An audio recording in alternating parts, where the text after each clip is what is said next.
Yes, Charles, we want to switch to the big bad boy. This one is near and well, it is near and dear to our hearts, especially as since Garth is in recovery from this bad boy, cocaine, and the party drugs that often accompany it in this modern era, and how nightlife culture has influenced how young people consume drugs like cocaine and other party drugs and ecstasy and Molly and all of these things. So I cannot tell you the number of times that I have taken care of patients because I traveled nurse for a long period of time and different places, Chicago and California, some places. And cocaine is it's a rough drug. It's a big time stimulant, and it takes an average guy and makes him feel more confident, more energetic. Take an introvert and make him social. So that should tell you if it can alter your personality from small dosages. Imagine what happens. But it's one of those drugs that your body tolerates really quickly, and the amount of consumption you have to do in order to get that high again is astronomical, and that's where the problem incurs.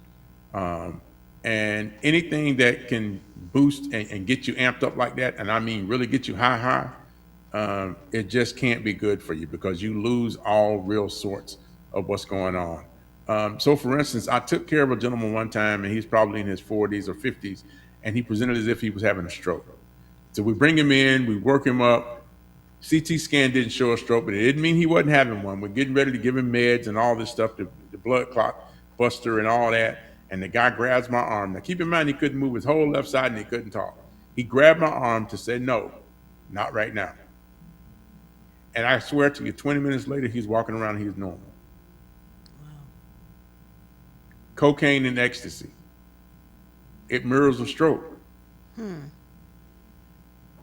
Here's the caveat. Less than 3 months later, the same guy came in and had a stroke strictly from cocaine, a massive stroke. So anytime you take a stimulant that can, it all depends on the level of toxicity and your tolerance, right? But if you push your heart rate up to here and your heart can't tolerate staying up there that long, you push your heart rate up to 180 beats a minute and you try to sustain that for an hour, guess what? Eventually your heart's going to give out and you're going to have a heart attack. And hopefully the heart attack, the only thing you have, are you going full cardiac arrest. Yeah, The heart will just stop. Overstimulation will make it physically stop. yeah. It's just like when you run and you get tired and you go, oh, I better slow down, I better walk a little bit. Yeah, well, if you do that drug induced, that heart rate will continue to stay up there regardless of what's going on. And then when it gets to a point that it can't tolerate it anymore, the heart itself will just stop beating.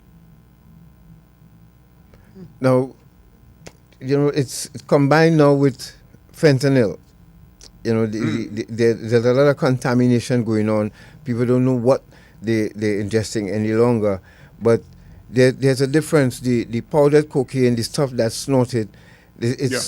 it's more, it can be found. Well, I mean, Pure? some the pure Okay. stuff, some people broke it down now so that even the man in the street could access now. Yeah. But what are some of the things that you see in your neck of the woods with people coming in for this issue for crack cocaine and cocaine abuse? We don't see crack nearly as much. Crack cocaine, not much. Cocaine is more popular now.